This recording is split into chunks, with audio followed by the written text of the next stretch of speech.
Ionic, this is very important, equations should be written for reactions between ions. अगर आप ions के लिए भी कंप्लीट इक्वेशन, रिएक्शन जो आइंस के दरमियान हो रहे हैं, अगर आप उनका भी कंप्लीट रिएक्शन लिख देंगे या कंप्लीट इक्वेशन लिख देंगे तो that may not be correct, वो भी सही नहीं हो सकता। ये अक्सर बच्चों के लिए थोड़ी मुश्किल चीज होती है, how to write ionic equations. तो इसके लिए जरा ध्यान से इस चीज को देखिएगा। आई टेक द एग्जाम्पल से मैं आपको चीज समझाता हूं। इसके लिए कुछ prior information you should have, आपके पास कुछ पहले से पता चीजें होनी चाहिए। That mean which thing is soluble, which thing is not soluble. Ionic equation should be written for reaction between ions. अगर आप आयंस के दरमियान जो रिएक्शंस हैं उनकी कंप्लीट इक्वेशन लिखेंगे तो that may not be correct. मैं एग्जांपल से आपको क्लियर करता हूं। For example, an alkali NaOH reacts, the most simple example से हम स्टार्ट करते हैं, reacts with an acidic solution HCl and forms NaCl plus H2O. If you know their state symbols तो write, आप सबसे पहले इनके state symbols लिखिए। NaOH is an alkali and is soluble in water to aqueous. HCl is acid, so all acids are soluble in water. So acid का solution react कर रहा है तो aqueous लिखिए। All sodium salts are soluble, aqueous. Water जो है वो बन रहा है तो liquid, ये लिख लीजिए। अब एसिड बेसिस के चैप्टर में आप देखेंगे कि ये देखा होगा, पहले चैप्टर में हम पढ़ें तो all alkalis when they are dissolved in water तो वो तो आयोनाइज्ड होती हैं, तो फिर NaOH लिखना is not correct. सो आप इनकी आयोनाइज फॉर्म लिखिए, Na plus aqueous plus OH negative aqueous plus H positive aqueous. पहले आप इसको बैलेंस कर लीजिए, बट ये इक्वेशन खुशकिस्मती से बैलेंस्ड ही है, एक्वस। अब आप इस साइड पे आइए, क्योंकि ये भी सॉल्युबल है तो Na plus aqueous plus Cl minus aqueous. Water तो लिक्विड फॉर्म में है तो it has not been ionised. अब इस इक्वेशन को गौर से अगर आप देखें, क्या ये इक्वेशन हमारी सारी कंडीशंस पूरी कर रही है? क्या केमिकल रिएक्शन को शो कर रही है? यस, कर रही है, केमिकल रिएक्शन शो कर रही है। Is it balanced? Yes, it is balanced. Balanced भी है, ब्रीफ भी है, but the first thing that is it showing chemical reaction? Half answer is yes. अगर आप देखें, सोडियम आइन एक्वस फॉर्म में यहां मौजूद है और सोडियम आइन एक्वस फॉर्म में यहां भी मौजूद है, प्रोडक्ट में भी मौजूद है, रिएक्टेंट में भी मौजूद है। क्लोराइड आइन को भी चेक करें, इधर भी प्रेजेंट है और इधर भी प्रेजेंट है। तो अगर सोडियम आइन एक्वस फॉर्म में इधर भी है, प्रोडक्ट में भी है, तो इसका मतलब यह हुआ कि सोडियम आइन में किसी किस्म का कोई केमिकल चेंज नहीं आया। तो सोडियम आइन को फिर लिखना इक्वेशन के अंदर, क्योंकि इक्वेशन का सबसे पहली शर्त जो थी वो यही थी कि equation should represent the chemical reaction.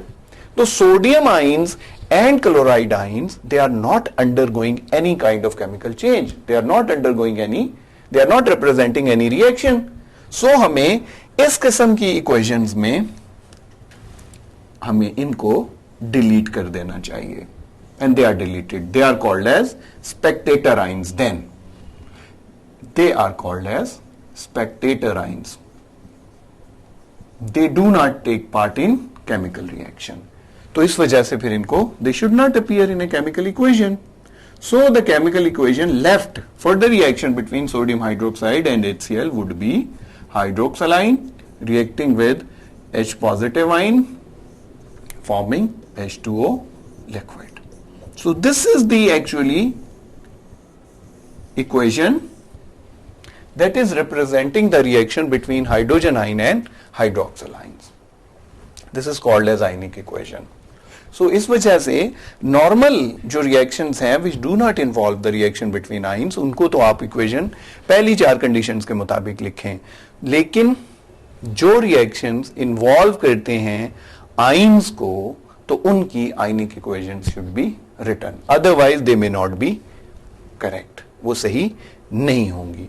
I would like to explain it with one more example. एक और एग्जाम्पल से मैं आपको ये चीज समझा देता हूं. Barium chloride, all chlorides are soluble, so barium chloride is aqueous. Sulfuric acid acid है तो ये एक्वस होगा ही होगा. They react and form BaSO4 salt. So sulfate of barium are insoluble, so write solid or insoluble, plus they will make HCl.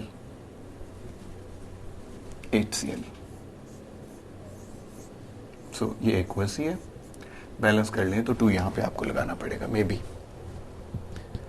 सबसे पहले इस equation को balance कर लीजिए.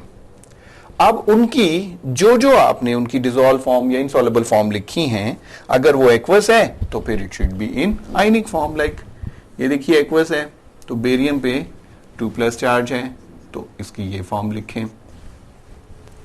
क्लोराइड है तो 2Cl minus aqueous plus H2SO4 है तो 2H positive aqueous plus SO4 negative two aqueous. तो जो पॉसिबल हैं आयनाइज फॉर्म तो उनकी वही लिखिए. अब since this is a solid, insoluble है, आयनिक फॉर्म में नहीं है, तो इसको पूरे का पूरा SH लिख दीजिए, BaSO4 सॉलिड. HCl को 2H positive aqueous plus 2Cl negative aqueous.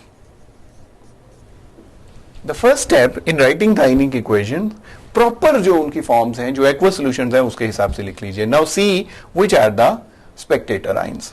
H positive उधर भी है, इधर भी है, कैंसिल आउट कर दीजिए. 2Cl नेगेटिव उधर भी है, इधर भी है, इसको कैंसिल आउट कर दीजिए.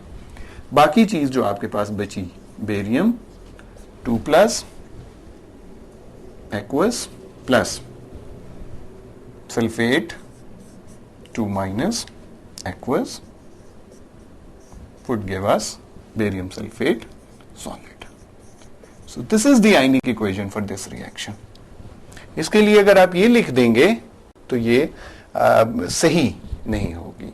So you should write always ionic equation for the reactions which involve the reaction between ions. So ये ख्याल रखिए कि 4 या 5 things होती हैं. The 5th thing was कि आप ionic equation लिखिए ionic reactions के लिए.